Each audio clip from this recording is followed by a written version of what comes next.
This week's episode of One of a Kind with RVD is presented by Get Blitzed. That's get-blitz.com. Get Blitz Let's Aid is nano-infused THC syrup, and it is a premium cannabis-infused syrup formulated with nanotechnology for fast-acting effects. And you can get 15% off your order when you head to get-blitz.com and use promo code RVD. Get 15% off. Head to get-blitz.com, promo code RVD, 15% off. It's one of a kind, baby. What's up, everybody? This is One of a Kind with RVD. I'm Dominic D'Angelo of SE Scoops, ad-free shows, name whatever outlet, but I am here with Mr. Rob Van Dam on a Thursday night. Rob, how are you, man? I'm good, dude. I'm very good. How are you?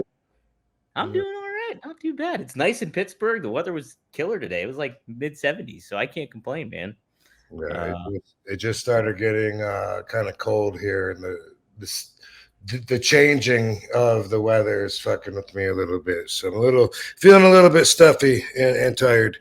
But been jamming. Very, very productive day. It's been a productive week. It's been busy. You know, I had a very busy weekend. Yeah, you did. Yeah. Signing autographs all day at the convention in Chillicothe, and then doing a Q&A with the wonderful Bill Apter. And then, yes, sir. Yep. And then the wrestling show at nighttime, wrestling Matt Riddle. I didn't get any sleep, and I had to fly to New York the next morning. And it was awesome that we got to change the clocks so that I got even less time to myself. And then, but anyway, busted my ass, son. Had a nonstop line from I guess it was noon to 5 in Clay, New York at it was for a grand opening of a dispensary called Raven's Joint right outside of Syracuse. It's awesome. Very cool place. I highly recommend it. Very clean. These guys know what they're doing. Had to go through a lot of BS to get open and a lot of red tape. And they have a lot of product available, but it's not like you're tripping over it because they have it in the back, and you look at these monitors and the screens, and you know it's really well designed, breathable, and clean. And congratulations to Clay, New York. Well, what kind of complications did they run into, Rob? Is it like just the legal stuff of getting marijuana, THC kind of in the mix of all that in that town, or how does that kind of all? There's always just pushback with it. I think they told me there's only I don't know if they said 3 or 4 dispensaries. That's it. You know, so they're not throwing licenses left and right. And that's usually the deal. You know, they're usually stingy about giving licenses. I think that they voted 2 years ago to approve it, but then it's been that long to get the system down. So sometimes even if it was 2022 when it was voted legally, you still might not be able to actually practice that new law in effect until some years later when they have all the system. But I believe in baby steps. It's good to move in that direction, and just anytime in that industry, you can expect to get a lot of pushback, a lot of red tape. You know, the zoning is always a big issue because people are really concerned about where you're located. And this actually happens to be across the parking lot from a toy/comic book store where I actually did the signing so kids could be there. And it's great that the owners, I can't remember the name of it. I just heard it and I forgot it again, something with an L, lifting the limits or something like that, the toy store. But anyway, it's really cool that the owners of the businesses, could be on the same team with something like that and realize that it's a good thing for the community. Yeah, no doubt, man. No doubt. How was it working with Matt Riddle for the first time and everything in a wrestling ring? How'd that go? It was really good. We obviously vibe well together. I say obviously because everyone probably assumes we would, and we do. Cool dude, and the crowd was just crazy, really hot crowd. It was the biggest crowd that Bobby Fulton says that he's had there in Chillicothe. And that's like a new territory now with big time wrestling. If you haven't heard of Chillicothe, I'm not surprised. I hadn't heard of it until a couple of years ago, but I've wrestled at least 3 times there now and signed at the conventions. And Bobby brings in all the top stars, Sting, Ric Flair. I think Ric Flair was there.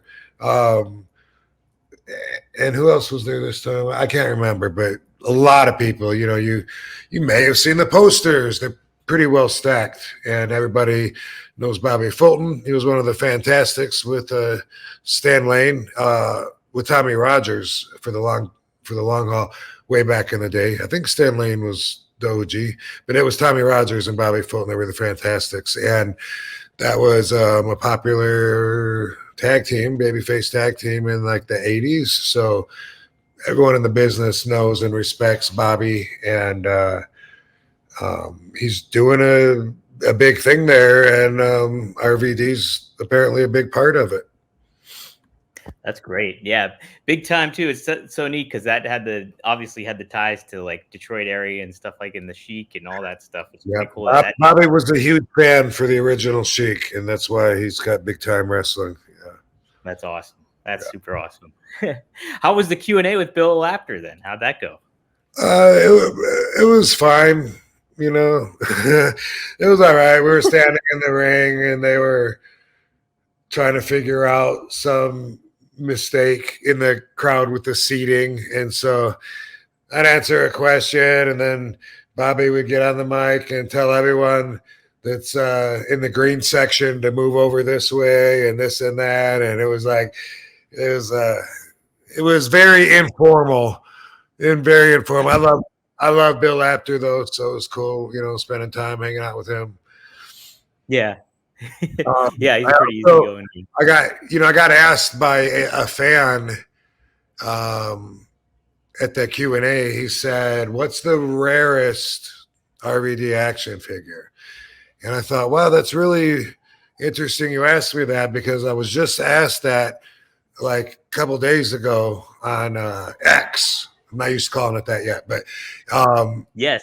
And I said I wanted to wait till after this weekend when I could look at my collection and give it a really educated answer instead of just throwing something out there. But I plan on answering that person, and then I kind of was feeling this synchronicity with the energy, and I'm like, "Are you the one that asked me on social media?" And he said, "Yes, I am."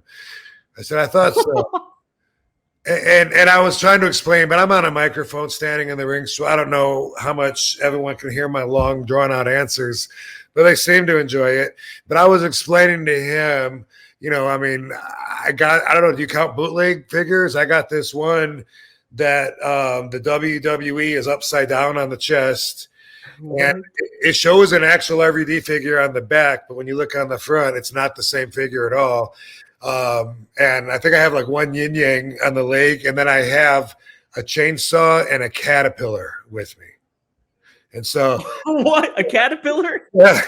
I think this was found at the dollar store, and it's some bootleg from who knows what country. I would imagine this is one of the more rare ones, and I was describing that in the ring on Saturday, and a couple other ones. And then I told them, of course, there's the one with the red sun rising Japanese flag. And I was explaining to the whole crowd, I wore this at WrestleMania 23 with the ECW originals versus the New Breed. Red sun rising, white outfit. You guys remember it? They put the figure out, but not too far out. They made it. And before it hit the stores, they recalled it. And so, and because of controversy, their flag, that flag is controversial, like to Korea. Think of it kind of like the rebel flag here, how people associate it with bad times, prejudice, the slavery, the war to keep it, slavery. So similar to that, but I've seen a few figures in the last couple of years while I'm signing at conventions. I've seen at least 9 in the package, and I've seen probably close to that also loose figures out of the package, And every time someone has one, I always ask them where they got it, and they either paid several $100s to get it online, or somebody knows somebody that works for a toy store, the toy company. It never made it to the stores, but what I've been told, and I don't know if it's true or not, is that there was like 30 of them that were in the office at Mattel, and once they stopped the production in mid-run, they ended up going home with some of the people that worked there in the office. I would love to know if that's true. I find that number to be hard to believe because, as I've said, I've already seen like 9 and 9, and it's what are the chances that I've seen 2/3 of the complete number that's out there, like in the world. Very, there's no chance that I've seen that. So there must be a lot more. But I've seen it for $500 or $600 online in the package. A fan gave me a loose one a long time ago, and so I have that in my collection. And I was telling everyone on Saturday, so I'm trying to manifest a fan giving me the RVD figure in the package. So Sunday in New York. What? Whoa! Look at that! Wow! So don't worry about hunting one of these down for RVD. I'm all set now. I got the RVD in the Sunrising outfit, Series 91 Elite. So, boom, something to add to my collection. That's super cool. Well, that's funny too. You mentioned that because this week I actually did the little journalism thing, and I texted Matt Cardona because he's the big figure collector, and all this, right. And I was like, "Hey, have you heard about this figure? And like, do you happen to have it by chance or anything like that?" And he was like, "I don't have it," but he was kind of saying what you were saying, that people took it from the factory or like whatever and everything to that effect. So like they did get taken out. So they were out in the world, and now you got one. That's pretty awesome. Yeah, because it's in a good home now with all my other action figures. And there's a new one coming out too. You saw that? Oh yeah, we shared it last week. Okay. I think I still got the picture. Yep, right here we go. Monday night. Oh, boom! That was quick. Yeah, there we go. Nice. Yeah, that's the Walmart exclusive, I think. So you got to keep your eyes peeled for that one. Wow, and that was show that again. I used to just tape my wrists and not my hands. Okay, and they caught it correctly with the figure. All right, they got it down, man. Yeah, they got it down. Yeah, real good stuff. Something else I wanted. So I happened to see this picture online too over the weekend. 3 of my ECW favorites, actually. It was you, Sabu, and Little Guido. Yes. Awesome. Did that take place in Clay, New York, too, there, Rob? Was that where that was at? This was in Chillicothe at the convention, and there was so many wrestlers. I can't even begin to tell you who all I saw, and I can only see halfway across the gymnasium anyway. So at the time, and I had a nonstop line, but in between, I'm trying to look at the tables to see like who else is there that I might want to say hello to. And then I'm like, oh yeah, I can't see that far. It's just a blur anyway. But I do that all day, trying to look, and I'm like, who is that? Like, you can almost see a face. Devon Dudley we saw, he was beside us, Ultimo Dragon. Who's over there? Shane Douglas. Yeah, Little Guido, Sabu. It was those things are fun. It's fun seeing everybody, but unless I stay the night and see them at the bar or something, it's usually a really busy, working day. So I don't get too much time to walk around, because if I do, then I'm just keeping people waiting in line. Right. Yeah, that's the thing too, is like that balance. You want to say hi to people, but you got a whole line, and you said it was never ending. It's a little tough to kind of mingle. Scotty Riggs was there, that handsome motherfucker. Nice. Looking good. I saw he took a lot of pictures while he was at AEW Revolution. He got a lot of pictures with a lot of the talent there. He did, and I saw he got quite a few pictures also at this convention. So if you look him up, to get an idea of who all was there, because I thought he really took the time to go around and smile with everybody and stuff. And he's so happy to be there. It's like he's doing it, like he's got a comeback, like he's amazed, and he's so grateful at life. And it's just, I love his energy. Just a couple of years ago, he's living in his car. It probably wasn't even that long ago, living in his car, and his source of joy was a bunch of cats. And I remember one of the cats died, and he was like so brokenhearted. He sounded like he didn't even want to live, and he wouldn't accept help because he's too proud. At least not certain kind of help. But luckily, DDP was able to offer him a chance to work for a new life. And wow, he looks great. He's jacked. He's jacked. Yeah, and hair's looking good. He's got new teeth. Looks great. Yeah.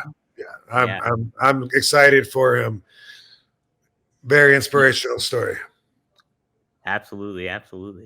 Yeah, that's pretty neat. Him and Buff at the same time too, basically, or like the American males, and they're kind of back together. So it's pretty cool. Yeah. I gotta still watch The Dark Side on Bagwell. By the way, I haven't seen it yet. Oh yeah, that one just aired. Right. Did you watch the Earthquake one by the way? Okay. I did. Yep. What'd you think of that one? I liked it. I mean, it's a good show. It's when I watch it, I always think like, wow, that was a good hour of documentary footage. At first, it didn't sound so dark to me. It sounded like they were like, what dark times did he have? And they were like, he couldn't hold a gimmick. He'd show up to work and they changed his name again. Oh my God. And I'm like, wait, so they keep changing his character, his gimmick, and that's his struggle. Because we've had people on here, that are struggling to stay alive with drug addiction problems and getting murdered and all this. And that's dark, because they did a show like Dark Side of the 80s or something. And that's how it came across, like so not dark. Like they were just trying to rip it off. And that's what me and Katie thought anyway. When we gave it a chance, we were like, yeah. The dark side was like, ooh, we're giving little girls self-esteem issues about being women with Barbie and Cosmopolitan. Ooh, evil. Anyway, I felt like it was going like that, and then obviously got sick at the end. So overall, that seemed like the story. It's a shame, of course, that he got sick and that he died so young. But the rest of it didn't seem that tragic, in my opinion, and that's how I took the story. Yeah. So like he was a big family man, I know, and I didn't see it yet.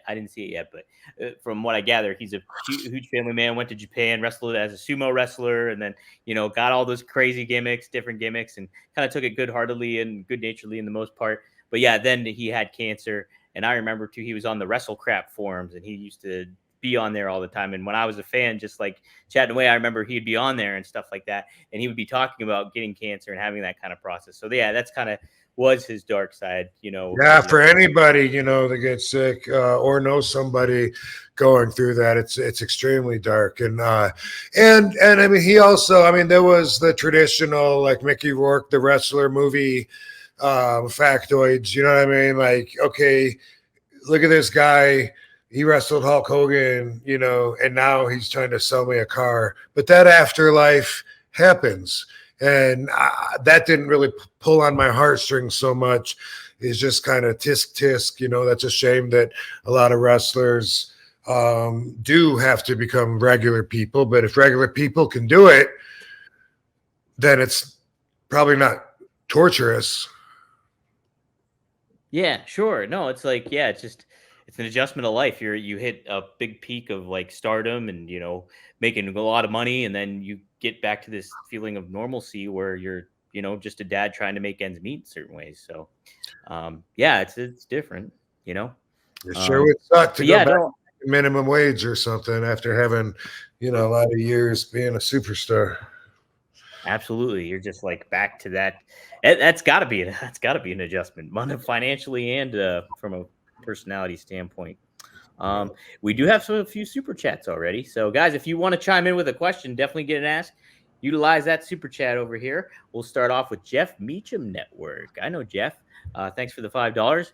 He says, "Is your AEW Collision booking on 420 in Vegas? I'll be there for TNA, but was hoping to get together." So, it's not in Vegas, I don't think, Rob. Your Collision booking, your AEW booking, I don't think. You are correct. It is not in Vegas.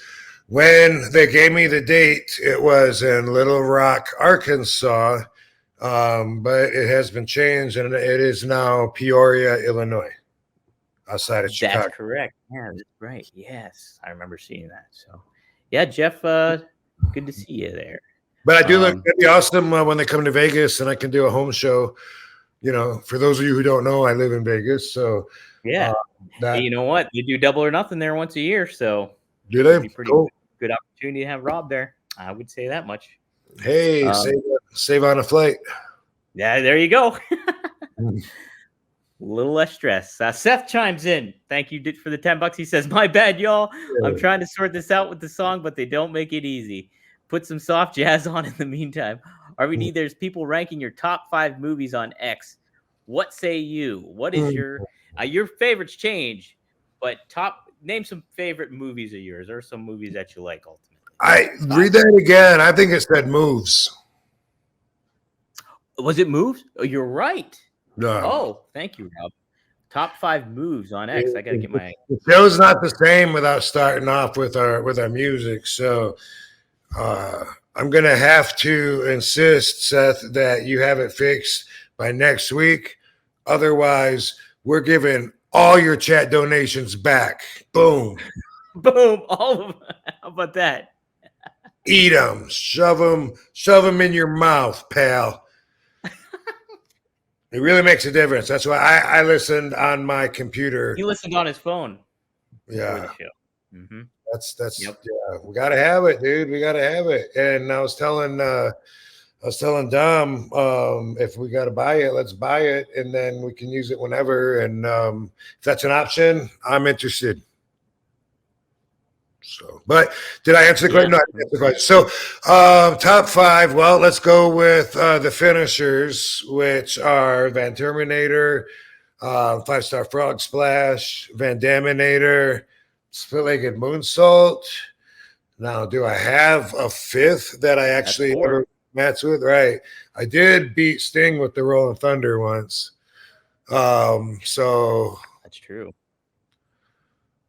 But I mean, yeah, it depends what you want to go by, you know what I mean? Like, but yeah, those are going to be the most effective moves as far as taking something out of my opponents. But you know, obviously I do a hell of a lot more side kicks, spin kicks, monkey flips, Irish whips.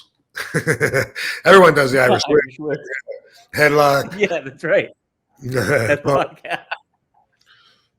As far as the most devastating, I'm going to go with those. Although a strong contender to go up against the Rolling Thunder would be, I don't really have a name for it. For a minute, I started calling it the Van Assassinator just because those were the lyrics in my TNA song, and I didn't know what is a Van Assassinator. But when I crotch the dude on the top rope and then in the middle, and then I jump out of the corner and I do the flying sidekick while he's crouched on the top rope, I really like to do that one, and sometimes that one can be pretty brutal. What about your leg drop from the apron? Their spinning leg drop from the apron to the barricade. Right. That one is, ooh, yeah, that's pretty cool. If I was trying to impress a bitch that didn't know nothing about RVD wrestling and they said, is it rough? I would be like, what's this? And I would show let me show you something. And I would show them the corkscrew leg drop from the apron to the guardrail before I would show them a Rolling Thunder or anything else. That's one move that I haven't seen anybody steal yet. That's true. Mm-hmm. I think that girl, that girl, you know, that does the split leg and moonsault now, the young girl in NXT. Yeah. I think you're. I can't remember what her name is, but Kalani Kai, I think, or I'll have to look it up real quick. It might have been her.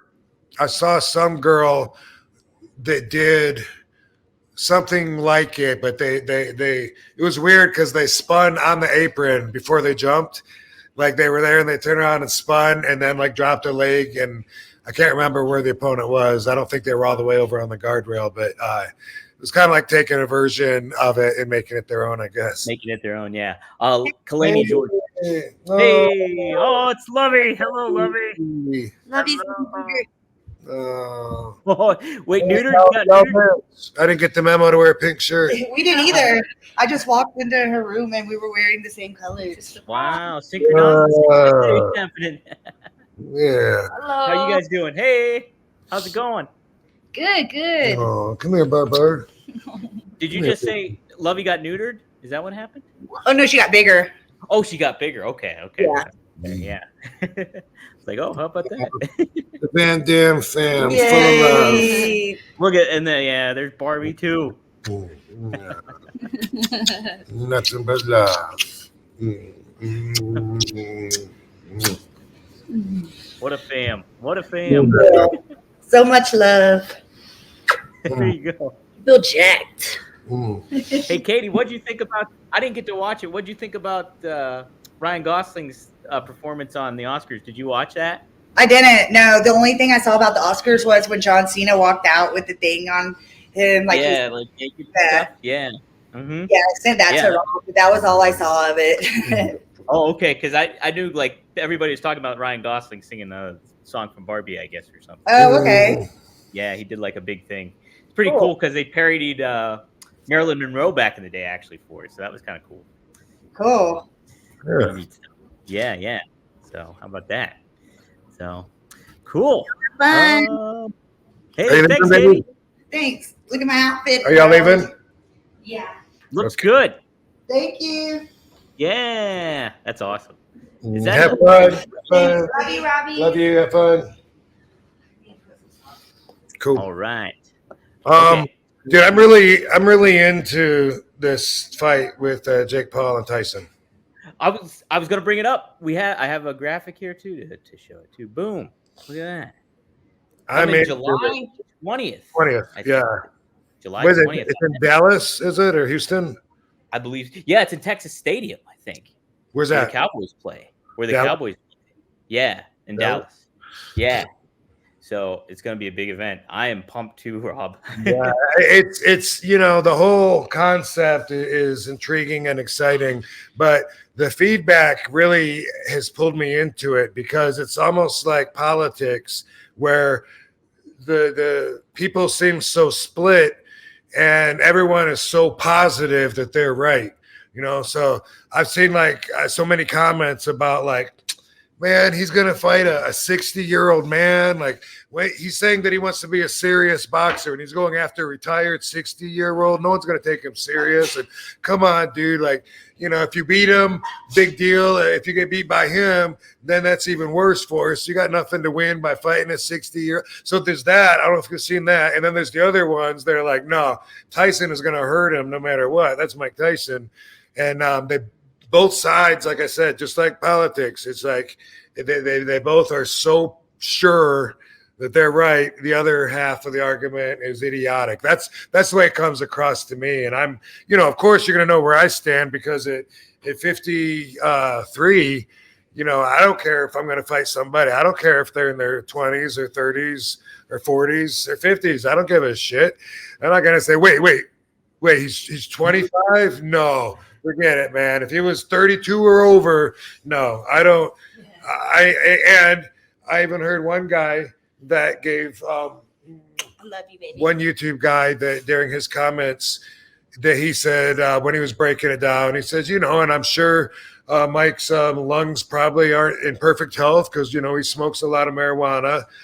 I wanted to comment and say, what are you saying? I don't understand. Are you Where did you get that his lungs are probably not in good condition? What's that got to do with smoking marijuana? But again, I do know that's how basic thinkers think.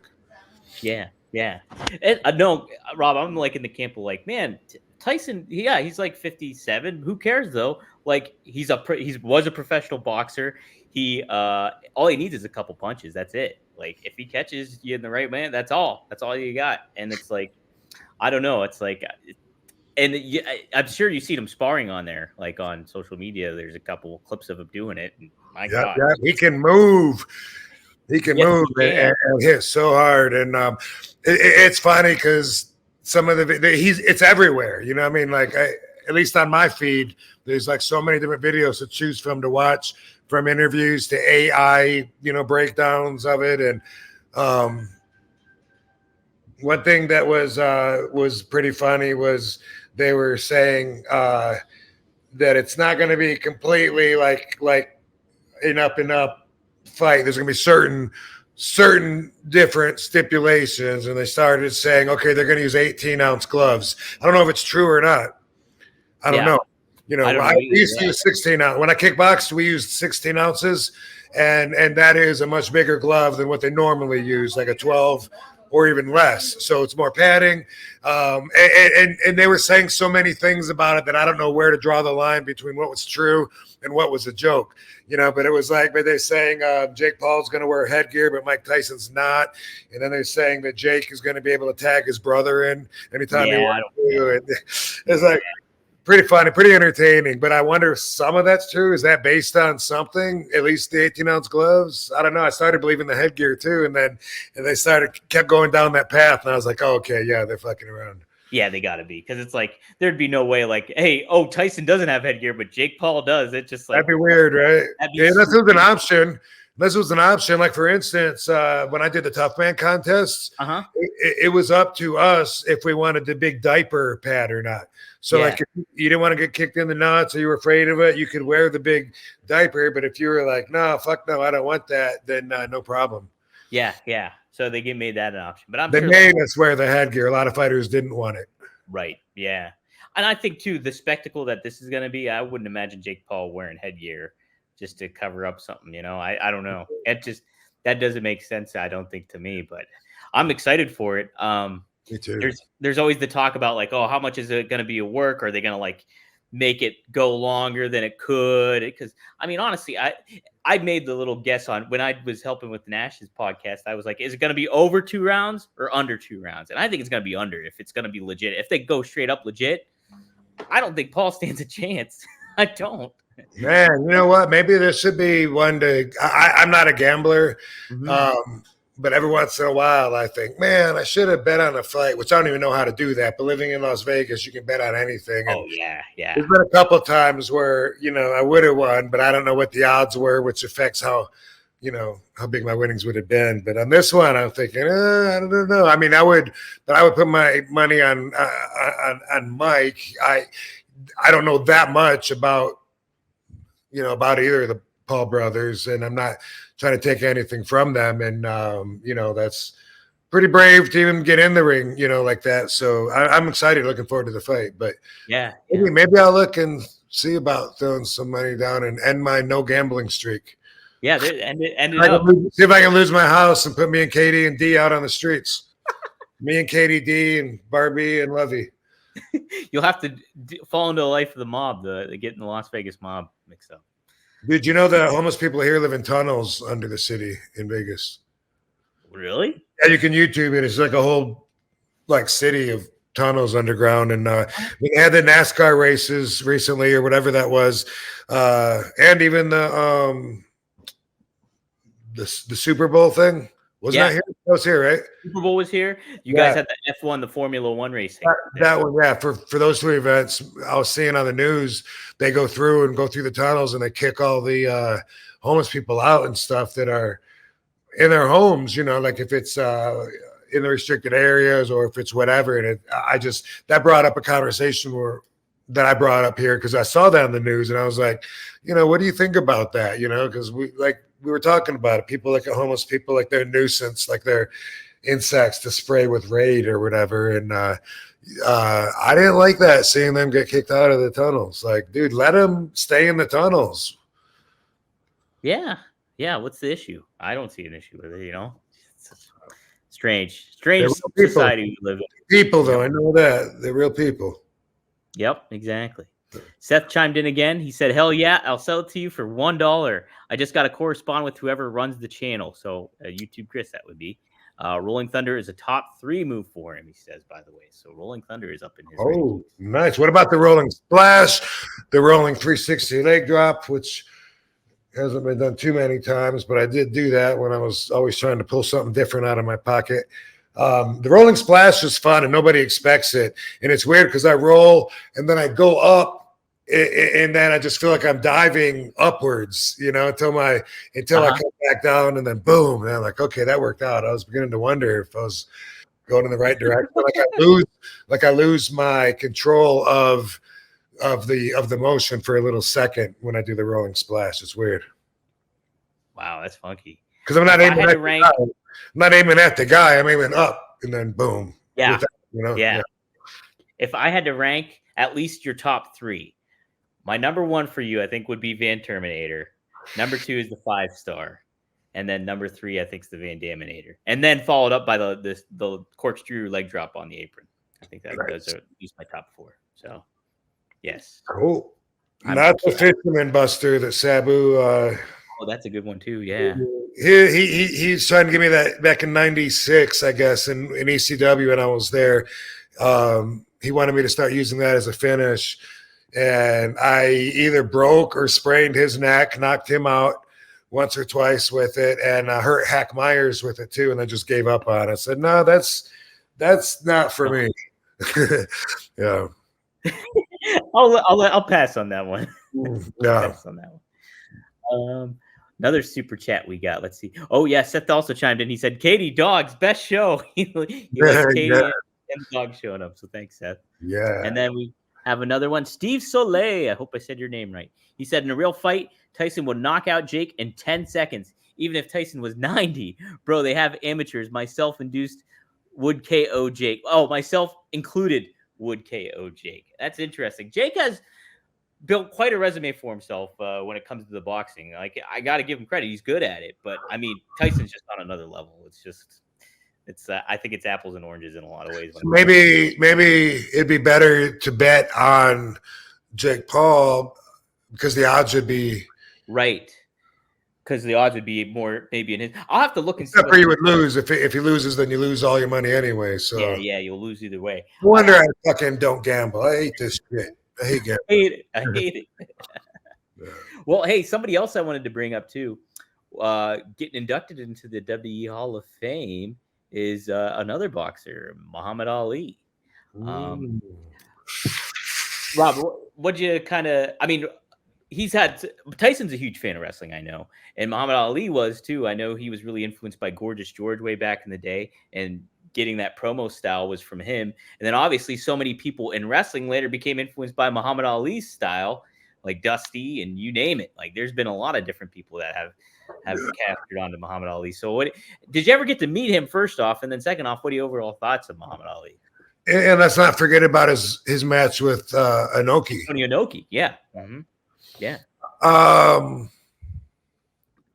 did, shamefully, I don't know if I met him because I feel like I did, but just in passing, like, hey, nice to meet you. An uneventful, non-memorable, outside of that. And I think it was like just in an arena maybe that he was at, or some fundraiser or some kind of event that he was at. I'm not sure, but I feel like I didn't have a conversation or anything like that. But I feel like it was, just respectful, like, hey, great to meet you. Dude, yeah, he's the greatest. It's one thing that whenever I see him fight, he's always got his hands down. And like when I was like training to kickbox, that's like one of the first things you say is like, keep your hands up, keep your hands up. And if I would drop my hands, I get punched in the face to remind me to put my hands up.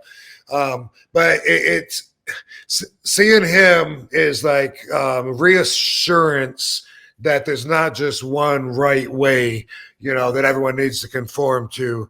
And so that's why it's weird that coaches will teach their students like that, like it's a flaw, like they're messing up. Because maybe it's something that works for them, and you got to teach the way you're going to teach. So they're not wrong for doing that. But man, Muhammad Ali's hands would always be way down, and he's moving his head around, dancing, is untouchable. And then he puts those hands where he wants them and swings them and shit. And I always thought that about his style. I thought about like, man, all the coaches that must have told him to keep his hands up, keep your hands up by your face. Don't let your guard down. And here he is, the greatest in the world, is saying, I'm going to do it my way. Right. That's what was great about him too, is like, yeah, he did go against the convention, and everybody, like, all the media attention he got, but then too, like, taking a stance, like, against the war and all that stuff, and being so political in certain regards. And then on top of it too is, just the influence and impact he had on wrestling and just pop culture in general. Such a cool thing. I think putting him in the Hall of Fame, I know he's going into the celebrity wing of things, but I think you could make a very strong argument just to put him in the Hall of Fame straight up, with you guys. Like, he might be the actual possibly OG of talking smack, right? Right. Maybe. Yeah. He like laid it out there, man, like rhyming and all that stuff. It was great. Oh man. Yeah. So I wanted to get your perspective. Did you say there wasn't a celebrity wing last week? You were saying that, like, Pete Rose is in the same category as me in Hall of Fame. No. There is a celebrity wing. So it is like, there's their own thing. Like, Pete Rose is in it. Drew Carey's in it. Snoop Dogg's in it. Someone else I was talking to then. But so there's the celebrity wing. There's the warrior wing or award. Yeah. And then is that it? That and the wrestler one? Is there just three? Or so there's so the warrior award, the celebrity wing, the legit one, like the one you're in. And then there's I think it's called the legacy wing, where it's a lot of older stars from yesteryear, like way back when, like a Lou Thez or George Hackenschmidt or somebody to that effect, where it's just like they get inducted into that one. It's like they're not primary on the presentation of the show, basically, when the Hall of Fame gets presented, but they address them and they get inducted. So still four categories. Four categories, I would say, in total then. Yeah. And Paul Heyman's induction is the same category as mine. Correct. Yes. Okay. So yeah, he'll be in there with you in that same one. So yeah, and I do think, if I have to make a guess, that Muhammad Ali's going to be in the celebrity version of it. So he was at first WrestleMania. Obviously, we said Antonio Inoki too. It just very much a big impact in wrestling. So pretty darn cool either way. Here's an ignorant question, but he did pass, right? Or is he still alive? Yes, he passed away. I'm trying to think when it was. It might have been like, at least, I want to say 2016, maybe. 2016, maybe he passed away. Let me make sure about that though, because I'm curious. He passed away. Yes, June 3rd, 2016. He was 74 years old. Okay. So, and I thought that I remembered Downtown Bruno dying, and then I saw him at a convention. And I was like, "You're here. You're not dead." Like, I swear, like I remember like talking about it. I thought I remember The Rock talking about it because he was so influential, helping The Rock out when he was in Tennessee, going through that territory. And it was either all in my head. Well, it definitely was, but I don't know if it was based on something I had confused or if it was a dream or what, but I was happy to see him. What a relief. Yeah. Were you thinking of Mark Curtis, Brian Hildebrand, that old referee? Because I could see where, that could be mistaken on physical looks, but no, it was Bruno. And I just, I've always known him too, since I started out in the Memphis area in 1991. That's when I met Downtown Bruno. And then he's just always been around. When I did the squash match with Sid, Bruno was managing Sid at that time. And then later on, when I was in WWE as a big star RVD, you know, Bruno and Steve Lombardi were always running around there together and stuff. Like I thought it really sucked when he passed away. I'm glad that didn't happen.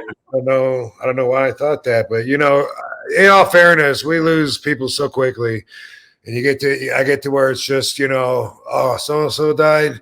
Fuck, that sucks, you know, poor family, so and so's probably grieving, and then you accept it, and then, you know, it's like, okay, put him on the list with all my dead friends. Right. It's got to be tough, and it's such a thing that happens like so often. You know, like, you know, I know this week Jackie Crockett, the cameraman for WCW and the cameraman for Jim Crockett Promotions, passed away, and like and there was several other names like younger wrestlers. The one Japanese wrestler Yoshi, Yakuza Yoshi or something like that. He from All Japan passed away after a match. And then a young luchador, Ray DeStoller, passed away after in the ring. This guy in the ring, right? Yeah. He had a head injury, and then he was taken to the hospital, and it was a severe brain damage, and then he ultimately passed away like about over a week later or so. So yeah, it's a tough business. It's a tough business. Yo, Rob, we're going to take a quick time out just to say that this week's episode of One of a Kind with RVD is presented by Get Blitzed. Get Blitzed Lit Aid Nano-Infused THC Syrup is a premium cannabis-infused syrup formulated with nanotechnology for fast-acting effects. And that advanced nanotechnology formulation allows for quicker onset and enhanced potency compared to regular THC syrup. It's Delta-9 and legal in all 50 states, every single one.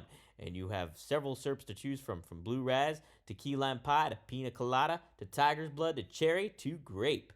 Just head to get-blitz.com. Use promo code RVD and get 15% off your whole order. Could be a bottle, could be a bundle, your choice. But yes, head to get-blitz.com. Use promo code RVD, and it is by Mickey Ray Sinatra and Courtney. Take a look. Head to get-blitz.com. Promo code RVD. Get 15% off. It's one of a kind, baby. So Steve Soleil also chimed in again for $1. Thank you. Sure you think him dying was the Mandela? You think him dying was the Mandela effect? I don't know what the Mandela effect is. I got to look it up real quick, Steve.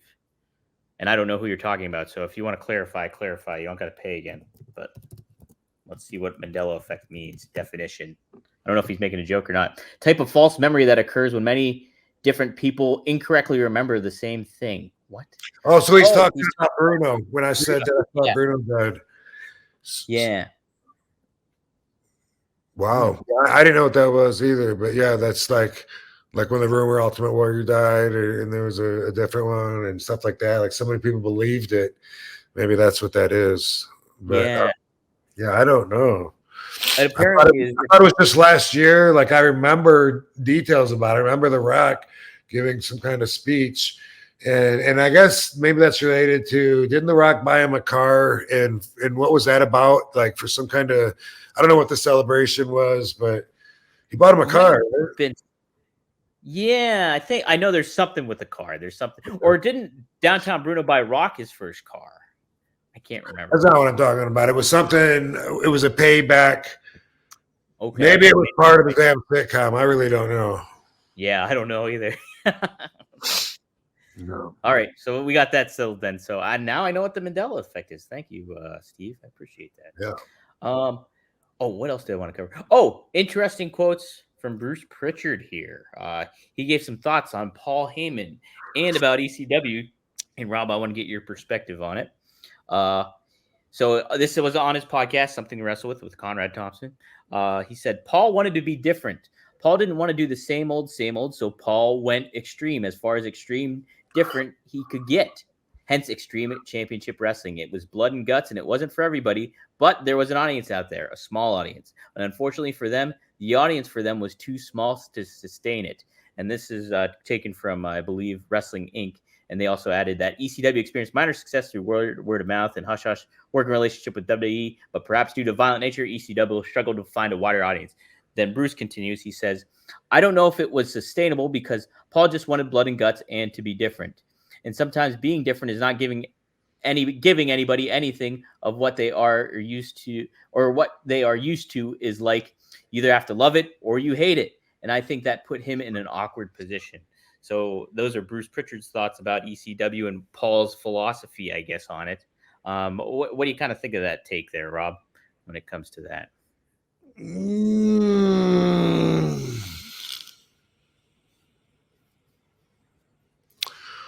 Well, I think that some things or people, let's say some art that comes across in different forms is so cool, but what makes it cool is that it's counter society. Counterculture. Thank you. You're welcome. And I think ECW was like that, you know, when Paul was talking about trying to get on USA or whatever major network TV channel, and he was telling us, you know, I got a meeting on Wednesday. I'm going to find out. Looks like it's going to be this or this. Maybe we'll be on Fox. I looked at it like, okay, if we get a chance for everyone to just look at us one time, to see us, and to be able to compare products, I thought so many people are going to stick to it because it's so cool and it's so superior to the alternative that's all we need is just a chance to be up in that window next to the other dogs, and someone's going to pick us up from the puppy store, you know. But looking back at it, what made it cool was that it's not made for the majority of people, you know, like the things that are really mainstream that are made for everybody are they're not obviously they're not going to be as niche, but they're made for everyone, made for kids, made for old people that get offended, made for people that are stupid, that can't keep up with everything else. And so the majority of people that are going to tune into something mainstream, it's going to be a little bit cheesy, for lack of a better word.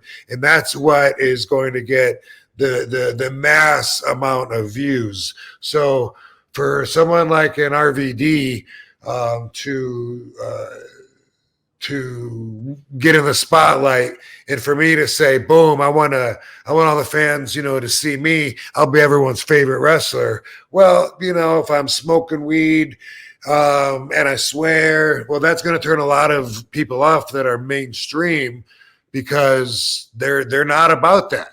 For other people, they'll think that that's so cool that I'll be so much more over with my niche crowd that it'll seem to make up for being in the mainstream. But when it's talking about all the numbers, and that is what you need for sustainability is the numbers, the ratings, the money, it's all the same. I think that our very own product was too counterculture to have competed with the mainstream product. Do you think Paul would have kind of, say if ECW caught more fire, you got television, a big television deal hypothetically and stuff like that, Paul probably would have made the adjustments to make it still have that vibe, but also like still make it a little bit more mainstream where you could have that broader audience. How do you think Paul would have handled that if it did get bigger, ECW? Well, I think he would have hated to compromise the spirit and nature of our foundation, you know, that's at the root of our art form. And it reminds me of like when WWE brought ECW back, and after a few weeks, then they decided, okay, because they were saying, JR was saying every night, ECW means anything goes. and that was almost like the logo. That's ECW where everything goes. And then all of a sudden they're going to have one Extreme Rules match per night, and the rest of the card is going to be just like SmackDown, just like Raw. That was the kind of compromises that were made to add credibility to the referees and to the matches. And that was Vince's idea of attracting the mainstream audience. So these are the kinds of choices that you would be dealing with.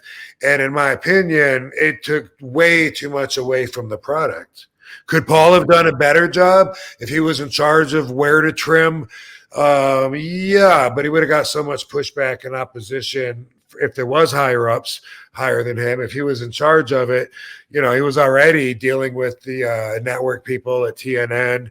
And then he was saying, that with the pay-per-view game, that was a whole another level of rules put on as far as like time estimates and things like that, which were never even part of our game. I never cared how long my match was, until we started getting on pay-per-view. And then it was like really important. And that changed the whole agenda from my perspective as, someone out there doing the work. So yeah, I think if Paul would have got on TV and we could have been like maybe on late night, which already isn't going to be the best audience. You've lost some people by being on late, but unless we were going to target us for kids, that young adult target audience that knows what's cool, that likes to go out and party more than probably just stay home with their family or whatever. That's unfortunately, even though I may fit in there best and ECW might fit in with them best, and that might be you and me, and that might be our world as we know it that we live in, it's not the mainstream. Right. It's not the people that are watching the Tonight Show, with the cheesy Jay Leno jokes. And even that's 11:30 at night. So that's really pushing it to get saucy and, and talk about Dolly Parton's boobs. Woohoo. Oh, wait, no. Yeah. But I will say, too, I think, it wasn't just blood and guts, too, with ECW. Obviously, that was part of the thing. But that's kind of where the culture of the 90s was going, was in that you had the Jerry Springer, you had a lot of that different stuff, or Howard Stern, a lot of those elements coming into play where things were getting a lot more edgier and things like that. But on top of that, too, you guys also had you introduced the luchadors, and then WCW started adopting that into the cruiserweights and bringing them over. And then, but a lot of the way promos were executed, the way certain things were executed, all that event, and Stone Cold even started cutting his Stone Cold teeth in ECW before he went to WWE. So there's a lot of stuff that got adopted over into the other mainstream products, and those got edgy too because of ECW. ECW was very much ahead of the game when it came to a lot of that stuff, and that was part of the counterculture ideal, I think, too. So yeah, pretty interesting thing to think about, I think. Yeah, I mean, not to mention that all the wrestlers that are out there now were influenced by watching us wrestle. If ECW was cool to anybody, it was to wannabe wrestlers that are, kids practicing moves, wanting to be wrestlers. They watch us and then they're putting each other through tables and everything and diving off stuff. But yeah, we definitely have, we have served as an inspiration and influenced a lot of the whole pro wrestling society for sure.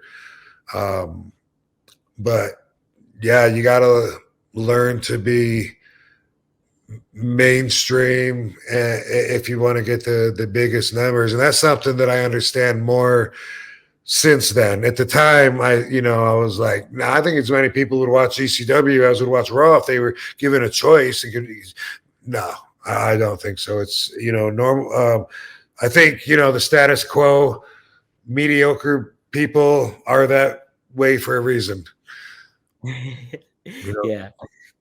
And, it's it's hard to compete against something that's established as WWE was too, even at that juncture. Because, I mean, you look at the history of it back then, they had Hulk Hogan before that. They had Bruno before that. So they were in the big New York market. They were the primary thing there. So it's just like they already had an identity established. You guys were growing and trying to make a name for yourself and trying to be different at the same time. So it's just like different circumstances for both, for sure. So that's kind of interesting. Yeah, I thought that was a good conversation. I like that one.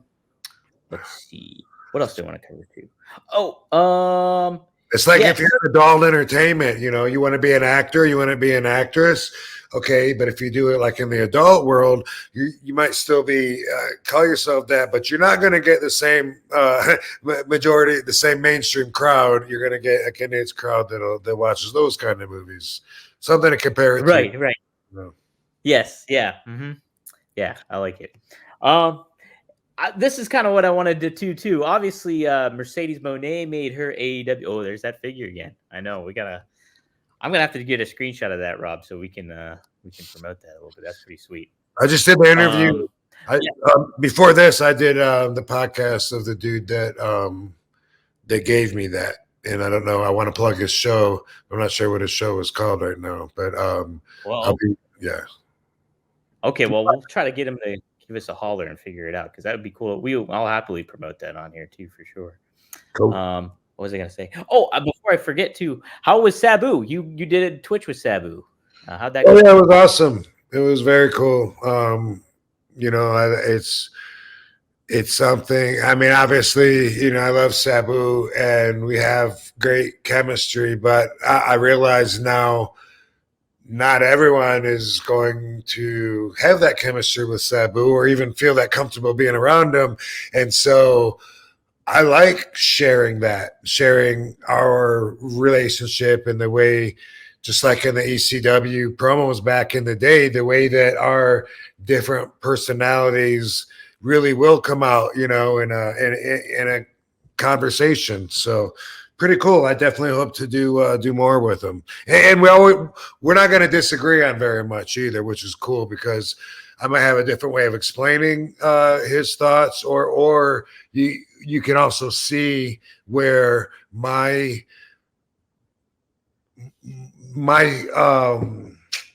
ways that I think about in the business in particular, you can see how that came from his tutelage.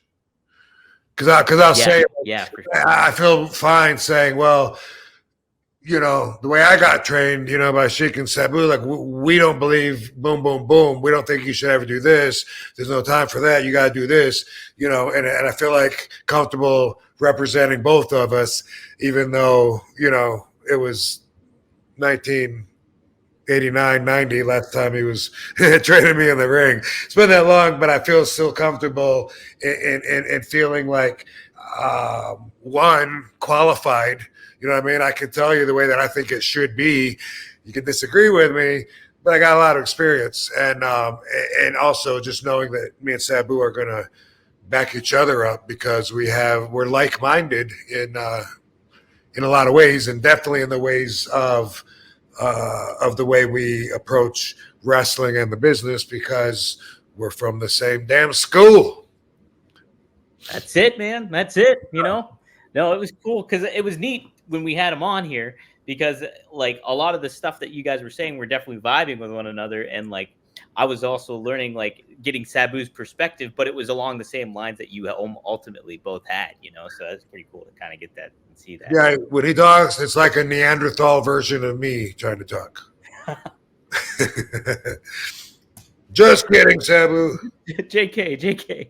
Oh, man. He was great though. I remember texting you. I was like, I loved having Sabu on. He said it's learning about him and the Sheik and all that stuff has been just a cool experience for this. So, okay. Yes, Steve also chimes in. We've talked about this before. Steve Soleil, thanks again for the $4.99. You remember talking with Ultimate Warrior on RVD TV about having the power to heal injuries in your mind.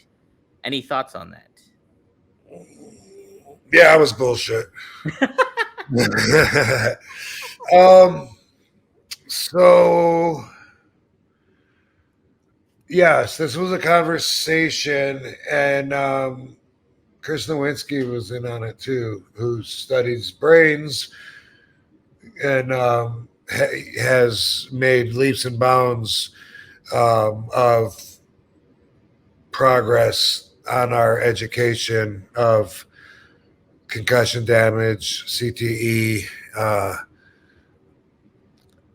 things of that nature. And he's great. Chris Nowinski goes around and gets colleges to change their ways and adapt new rules or equipment or whatever for bigger safety protocol. But Ultimate Warrior and I and Chris Nowinski were talking about the power of the mind, and it really is like the center of everything.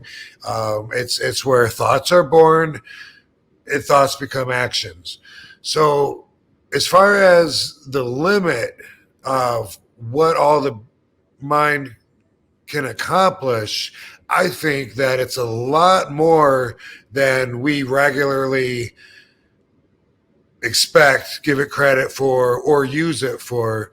But I do draw the lines at some places. So I think that by my thoughts, I think if I make myself, if I'm thinking like hypochondriacs, if I'm thinking that I'm sick, that I'm coming down with something. Oh my God, you know what? I think I'm cold. Yeah, my temperature feels cold.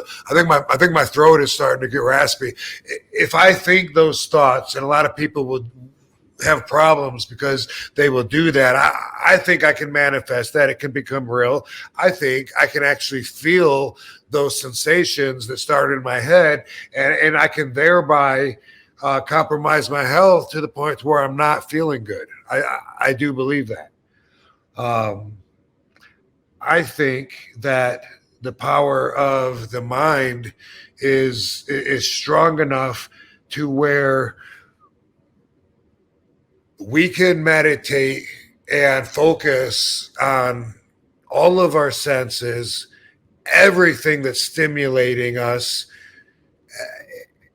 and whether it's sound, smell, taste, temperature, whether you're feeling your ass the way it's sitting on the ground, or whether you feel your socks and where they end on your legs.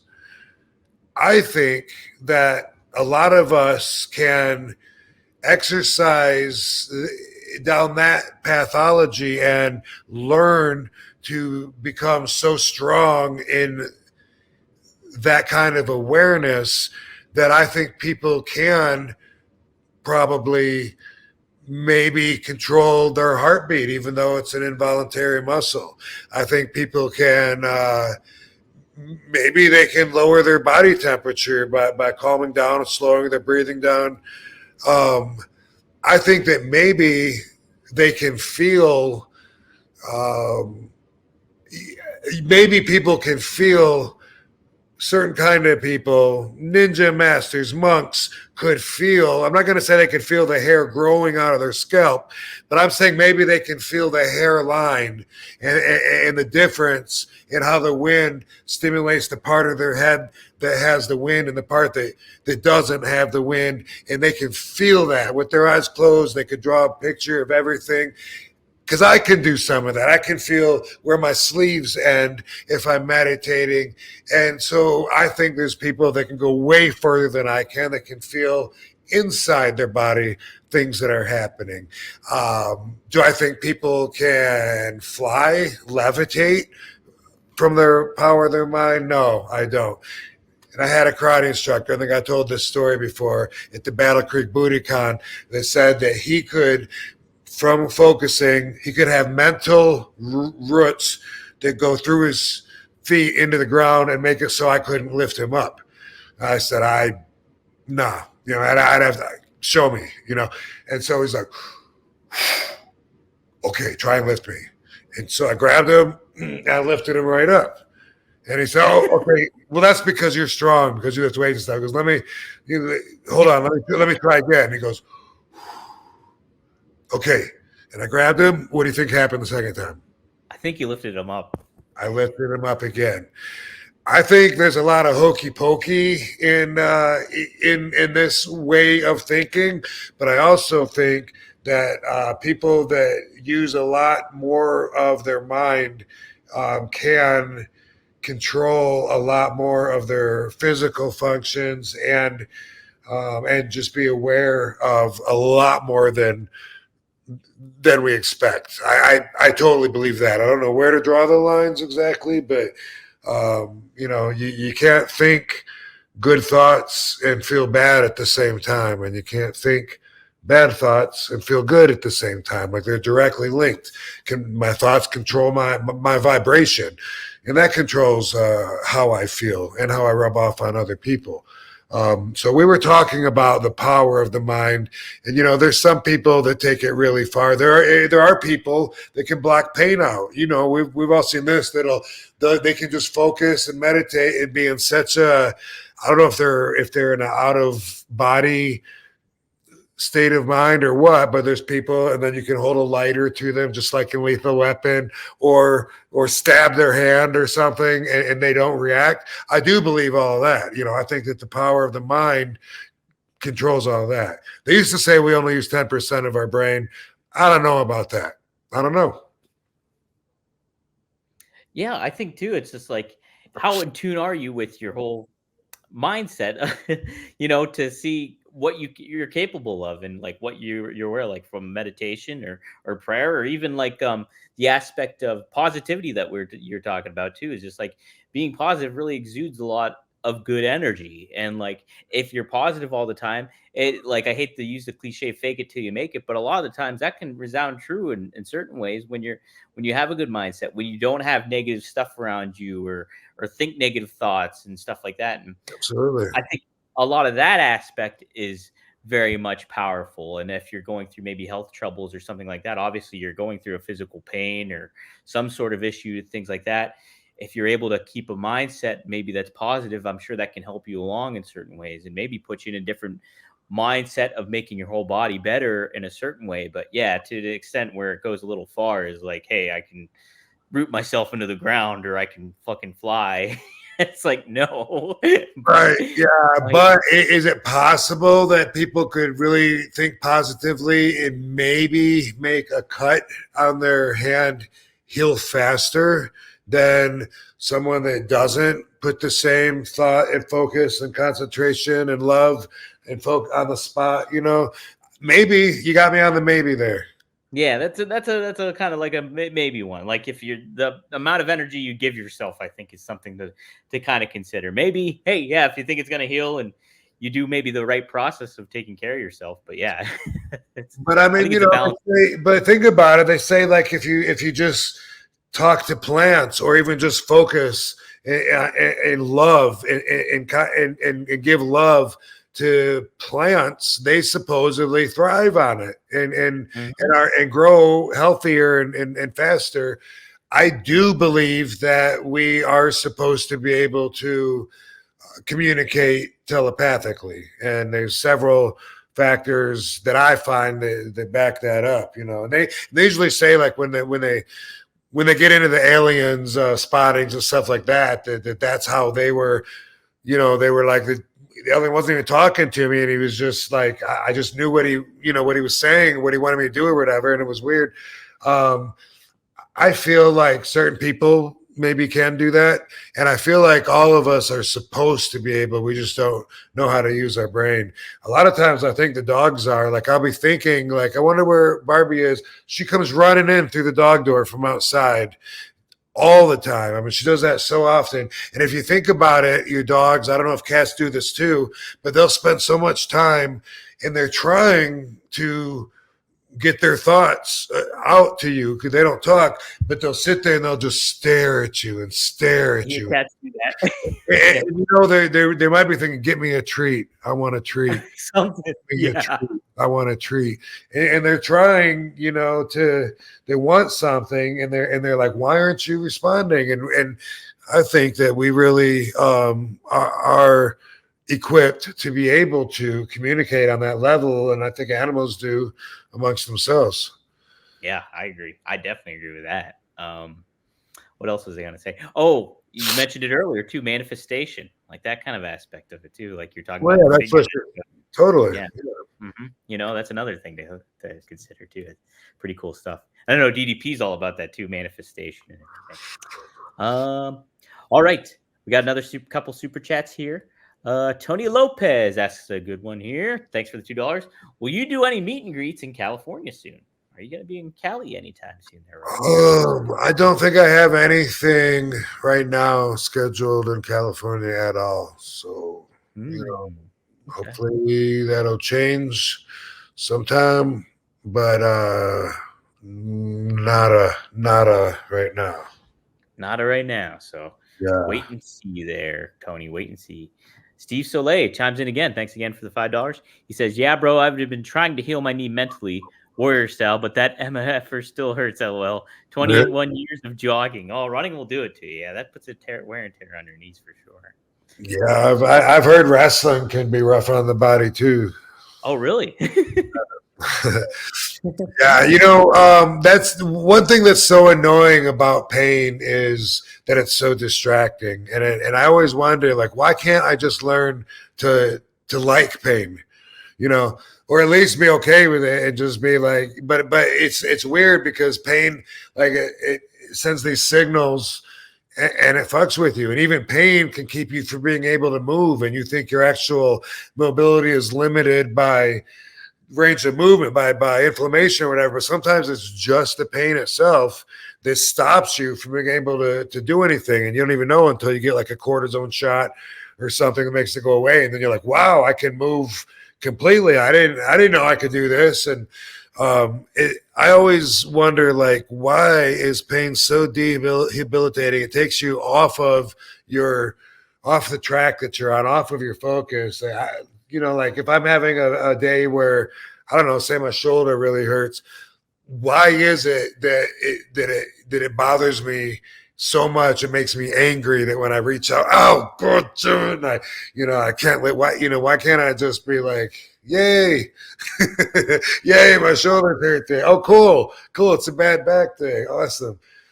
I thought about getting hypnotized before, because that would really change things around and allow everyone to be a little more productive on days where you feel held back just by being grumpy that you're feeling pain. Yeah.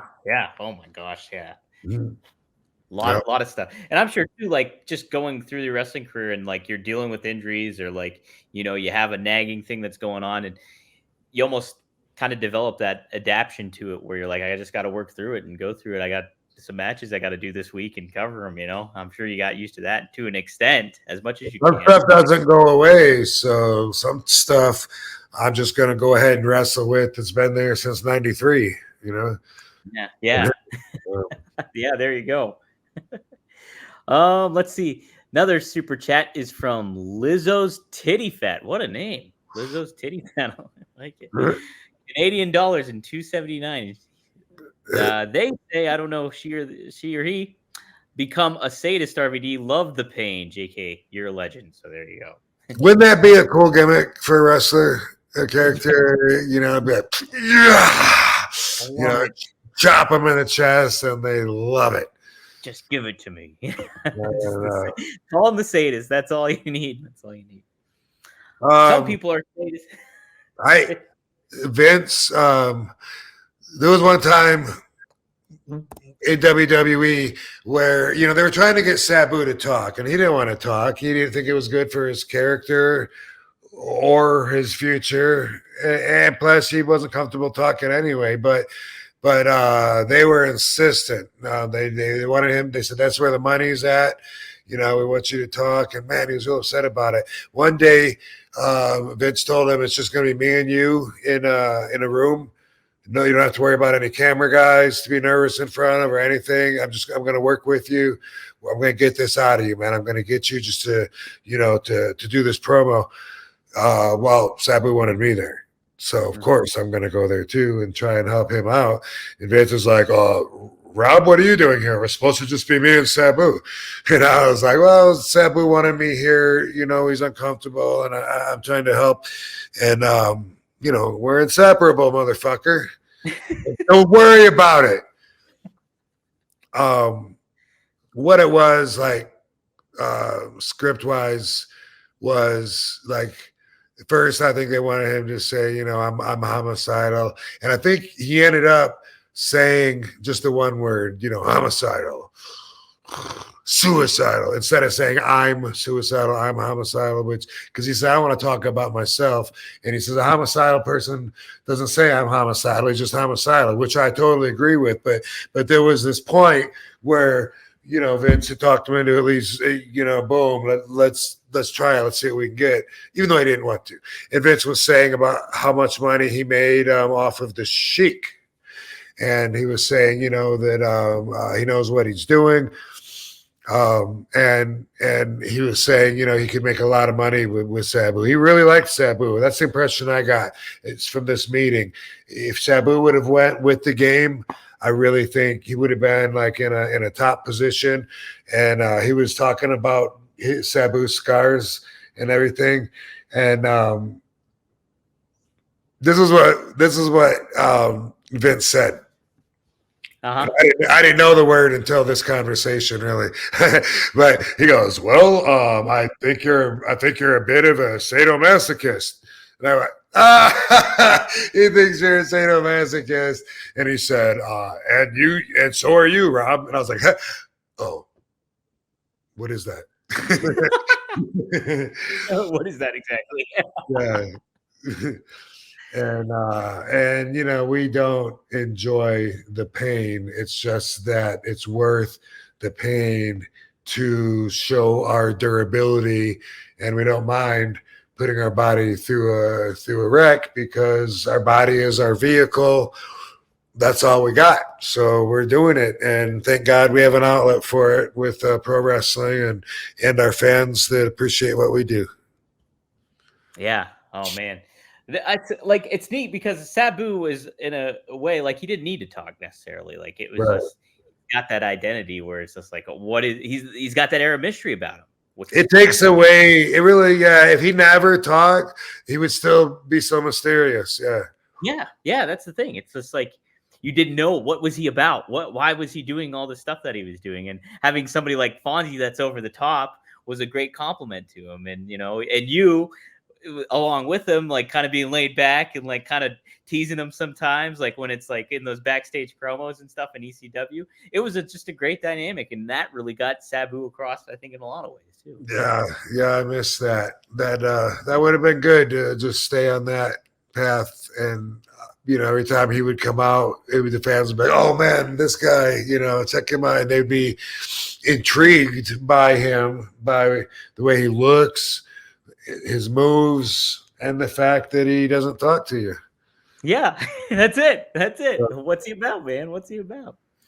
Cool. Well, we'll wrap it up, I think, with this here. So Mercedes Moné made her AEW debut at Big Business, as expected. It was in Boston. And but she, and I read a quote about her from last week where she talked about leaving WWE, and then you made me aware that she was influenced by you and made mention of that before. So here, you've talked about social media before, and she gives a social media perspective on here, and I kind of wanted to get your take on this. So she said, this is from the Kick Rock Wrestling podcast. So she said, social media is so mean. People don't understand that as celebrities, we legit get bullied and harassed online every single day. And people are like, well, it's part of the business. You guys could take it. She says, it's taken years to toughen my skin because I would read things and I'm like, somebody called me this or they think I'm this, and breaking down for people's comments. People do that. People get so hurt by people's comments that they take their lives. And she was referencing to the one young Japanese girl. I wish I remembered her name. They actually put it down in the article. I didn't put it down. But yeah, that happened a couple years ago where she took her life because of that stuff.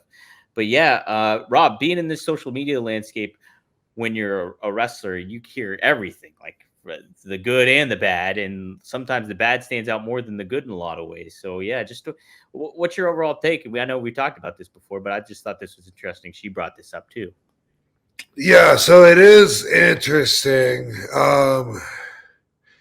Here is how I see it, and hopefully this doesn't come across as callous or cold, but if you want to be a public figure, and you want to be famous, that goes with the job. You can't want to be a superstar and be thin-skinned at the same time. You just can't. It doesn't. It's not a healthy combination. Now, if you're a private person and you just have a job you go home to and come back, you don't deserve any of that, trolling and bullying. And, maybe that's completely unfair that anybody, is anything less than nice to you. But if you're an image, which is what I always get back to, for so many people, and we're talking, millions of people, hundreds of millions of people, and you're an image, they don't know the real you. They know just what they know about you. That's all. You watch someone wrestle, how much you really know about that person. So that's who they're judging, is the image, and you got to be ready for anything. You can feel insulted, but that's on you. You gotta say, like, man, that's insulting. But oh well, this person insulted me. Boom. You got to be okay with it, and you got to, again, like I talk about on here a lot of times, get your self-value and self-worth from yourself. You got to be able to feel proud of yourself, like a winner, like you are doing it the right way, your way. And you can't live life just trying to meet other people's standards, because they have different values than you. You don't care about the same things that everyone else cares about. And so they're going to judge you by their values, but they have their life, and you have your life and your values. And even if you are known as an image, that's not the real you. That's just part of you. It's a reflection of you. So let them have the image. They're not coming after you. They're coming after the image. It goes with the job. That's part of wanting to be famous, wanting to be a public figure, wanting to be exposed to the entire world. You got to be ready for a mixture and combination of contradicting comments, because it's a really big world. You can't not be okay with that. Yeah, I think that's a really good way to put it too. And social media is such a landscape where, hey, you are a celebrity. You got to be accountable for what you say. A lot of the people on social media don't have to be accountable for what they say, because they can just put a blank picture, a picture of a wrestler of themselves, like as themselves on there. They have no identity on there. Right. You're accountable. And you've mentioned this before on previous episodes and stuff like that. And I think in addition to that too, your generation grew up in a time where social media wasn't there. The cell phones weren't there. Everything wasn't there. Like, I'm a millennial, and I think as stuff like that, and if you get younger, even than like Gen Z, I think it's the one below me, but like for some reason, our cultures are a little more sensitive when it comes to stuff like that. So if you're a younger person, even than me, you're going to take things a little bit more to heart than what RVD or what I'm just thinking Terry Funk might think, or something like that, when it comes to something, Well, and, yeah. I mean, people are more sensitive in today's society, for sure. And it's becoming more wrong to insult people. I mean, think about it. What is a hate crime? I mean, you can add a charge onto another crime because they hated them while they were doing it. What kind of world is that? So you murder somebody. Okay, you got the murder. You murdered someone. Homicide, person's dead. Boom. But now, if you murdered them because that person was black, and you hate blacks, and that's the reason you kill them, now it's more than murder. Now it's a hate crime. It's actually a worse crime to include hate while you're killing somebody and ending their lives. That's kind of crazy, because how can you enforce laws and regulate people's emotions and feelings, and really you got to decide their intention a lot of times, which is crazy anyway, because that is what tells you if it's manslaughter, involuntary, or homicide. And so, your actual intentions, which is your feelings, what you're trying to do, is half the factor on top of your actual actions. It's crazy if you think about it. And I forgot what the original question was. No, boom. Oh, I was just mentioning too how like the younger generations, as generations get younger, they're like more sensitive in that aspect. Yeah, no, it's true. We are getting taught to. I don't know if we're getting taught though to be more aware of other people's feelings. I try to teach it, to be empathetic, to realize it's not just your perspective. Everyone has their own perspective and values, but I don't know if that comes across while they're pussifying our nation. I'm not sure if at the same time that they're getting across, quit being psychopaths and only caring about yourself. They're just getting across, don't touch a girl's vagina without consent. I don't know. It's like they're changing in a way that is going to hold a lot more people accountable than ever before for their actions. At the same time, I'm not sure if people are going to learn to care more for each other and to have more of a team.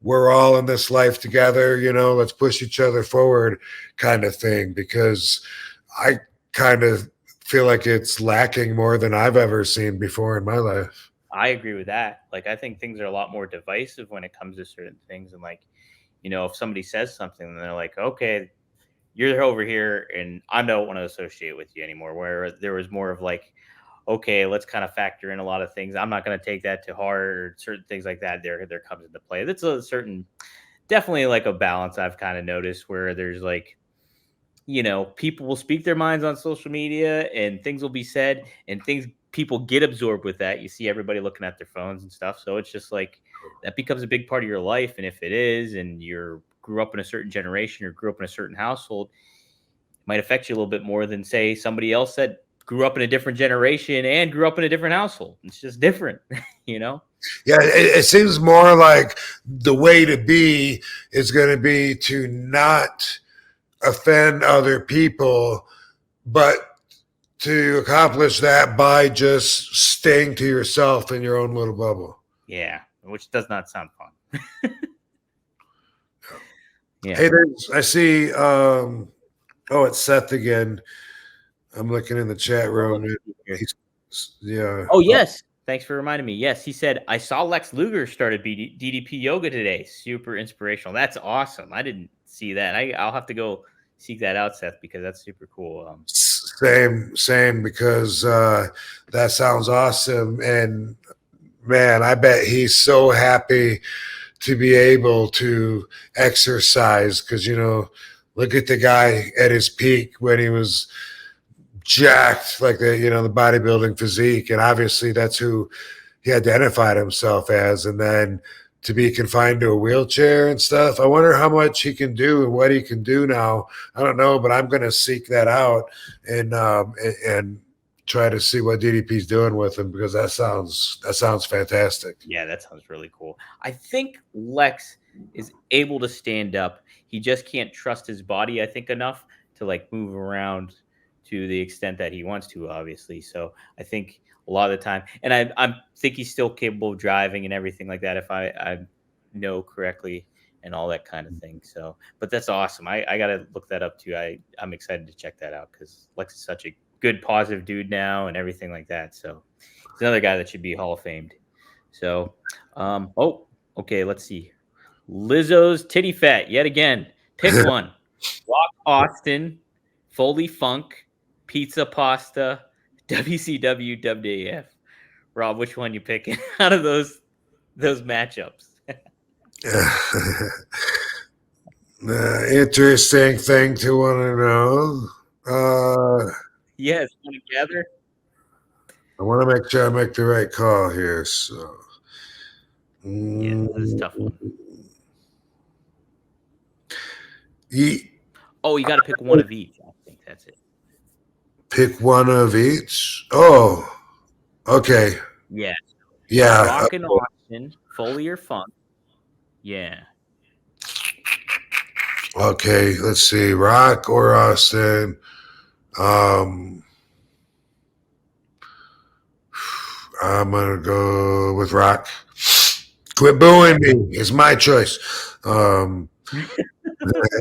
Foley or Funk.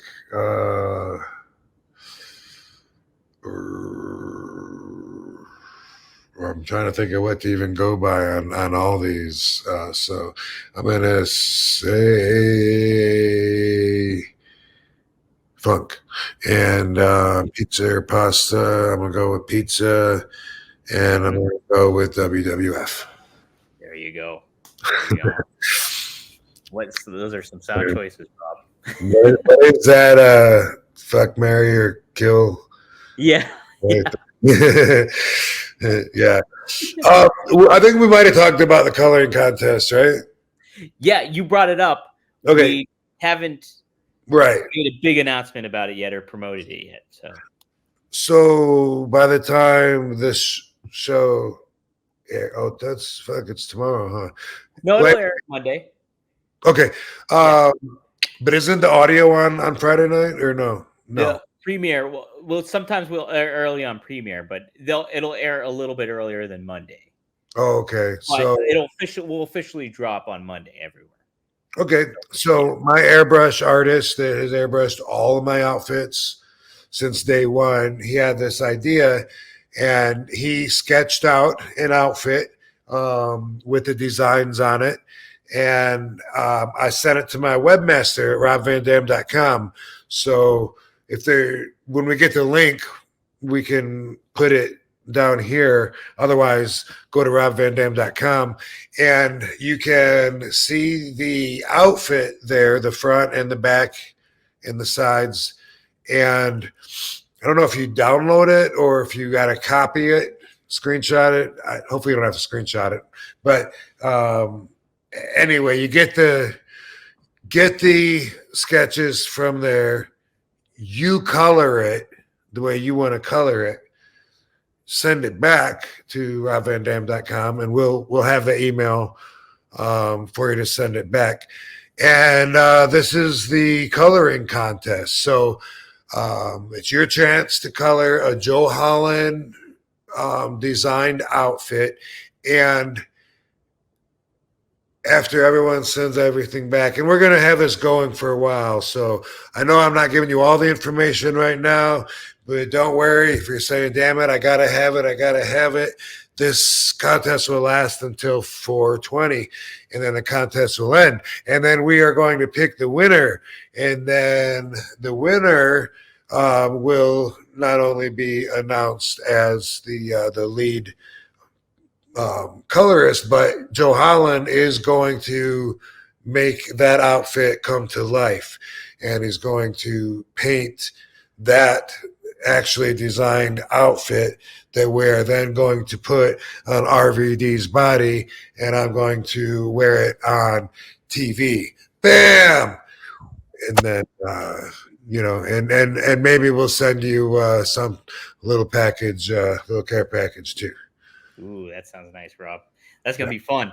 Yeah, well, I'll make sure to get the links. If there's like a PDF or an image, I'll share that out. So make it available for people. And then you guys, submit it in. We'll get a voting system set up here and get things cooking. Rob will pick out some. We'll do a top 4, and then we'll do another round of voting or something like that. We'll figure something out, I think, for it. I was thinking I could wear it on the 420 show, but that would require Yeah, that wouldn't time right. That'd be an earlier deadline than we'd have to It would do. be an earlier deadline, and I don't think we should do that.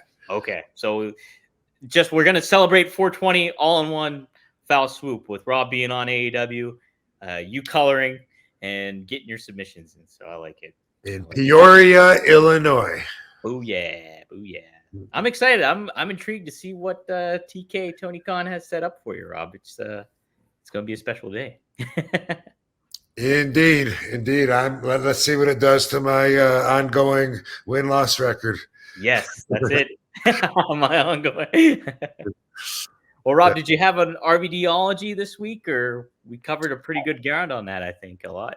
Yeah, I think we got it. I think we covered it for today, man. It's been a pretty long show, and I think we're all better after this show. We all leave this show a better person, and that's our. I feel mildly improved, at least. So. Me too. I'm in good shape. Yeah. Cool. Well, guys, if you like what you're seeing, you can go to rvdtv.com. That's where you'll get a new episode every Monday at 4:20 p.m. Eastern Standard Time. You can also check out Rob's YouTube channel too. Clips up there, episodes up there. Rob does his RVDology stuff up there too. A lot of good stuff. Also, follow Rob at The Real RVD on all social media, Instagram, Twitter, you name it, X, whatever you want to call it. But follow me on Twitter at Dominic D'Angelo. And cool. Rob, I'm excited to see what's down the road for you. You were a busy man this week, and hopefully you get a little bit of breather before stuff starts cooking up again here. Well, this weekend I am going to be in town, and then next weekend is up in Springfield, Massachusetts, March 23rd. And I just got all my posters up, by the way. I've been refreshing robvandam.com. That's why for Joe Holland's artwork contest, I went for my web guy to give me a contact at robvandam.com for an email that they can send this into. But I want to be able to say, go to robvandam.com and you can see where all my appearances are. And I want to keep it updated so that I can use it for things like that, because I have a lot of posters that I put up there, and I do have one or two more that I gotta put up tonight. But a lot of that's just WrestleCon week because there's so much going on. But how much was WrestleMania? Yeah. But if you look on there on the appearances, you'll see. So it's March 23rd. And I don't know what's after that right now. I got to be looking at it. April's really busy too. I know that. Yeah. All right, dude. Your eyes peeled, guys. What's that? All right. Good stuff, guys. We'll see you next week here on One of a Kind with our. All right. Thanks. Thanks, everybody.